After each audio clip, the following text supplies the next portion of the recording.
সকাল সকাল আজকে পেছনে বাগানের কাজ। হ্যাঁ গো, কিছু বলো।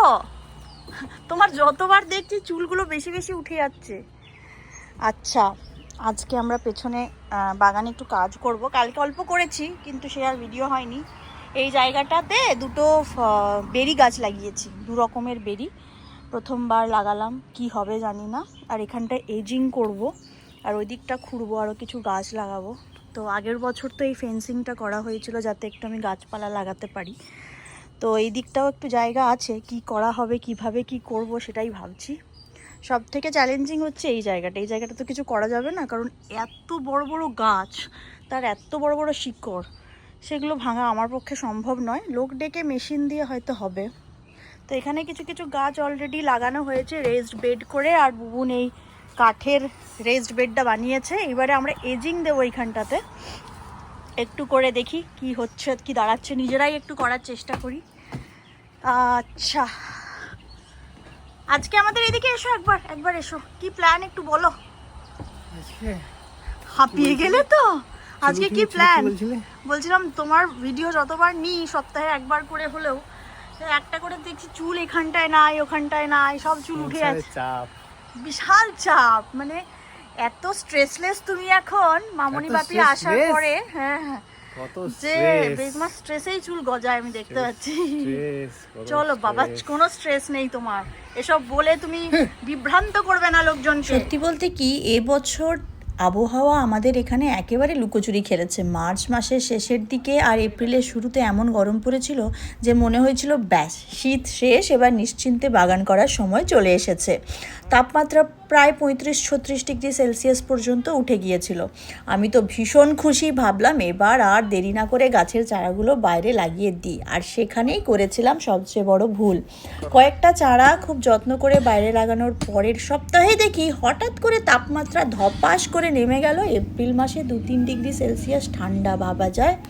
বেচারা গাছগুলো সেই ঠান্ডা সহ্য করতেই পারলো না। অনেক কষ্ট করে বড় করা বেশিরভাগ চারাই আমার নষ্ট হয়ে গেল।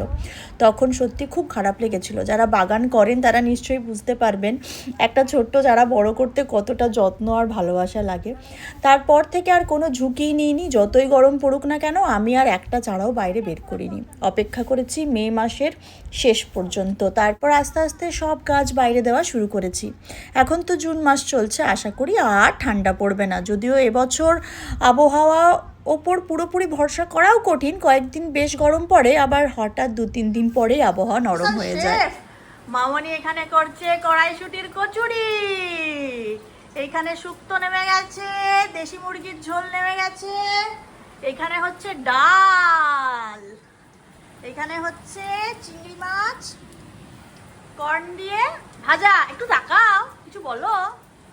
আজকে আমাদের বাড়িতে কিছু অতিথি আসবেন, তাই বাগানের কাজের পাশাপাশি রান্নাবান্নার প্রস্তুতিও কিন্তু জোর কদমে চলছে। বাড়িতে অতিথি আসার আনন্দটা শুধু খাওয়া দাওয়া নয়, তার থেকেও বেশি একসাথে সময় কাটানোর মধ্যে। ব্যস্ত জীবনে সবাই নিজের নিজের কাজ নিয়ে এতটাই ব্যস্ত থাকি যে এই ছোট ছোট আড্ডা, একসাথে বসে গল্প করা, হাসাহাসি করা, এই মুহূর্তগুলোর পরে সবচেয়ে সুন্দর স্মৃতি হয়ে থেকে যায়। তাই যতই কাজ থাকুক, যতই রান্নাঘরে দৌড়াদৌড়ি থাকুক, এই ধরনের দিনগুলোর জন্য আমি সবসময় অপেক্ষা করে থাকি। বাড়িতে মানুষ আসা যাওয়া, রান্নাঘর থেকে ভেসে আসা খাবারের গন্ধ, আর ঘর ভর্তি গল্পের শব্দ, এই সব কিছু মিলিয়েই তো একটা বাড়ি সত্যিকারের বাড়ি হয়ে ওঠে।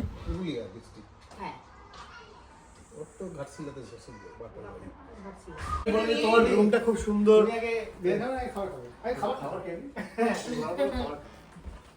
কই তাকাও তিনজনে একটু।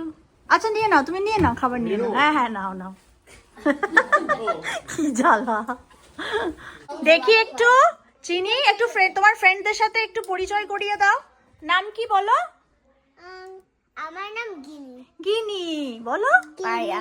আরিয়া। আরিয়া দিদি। আর তুমি কে? আচ্ছা, তুমি একটু বসো, একটা ছবি তুলে। দেখা যাচ্ছে না তো? এই তাকাও।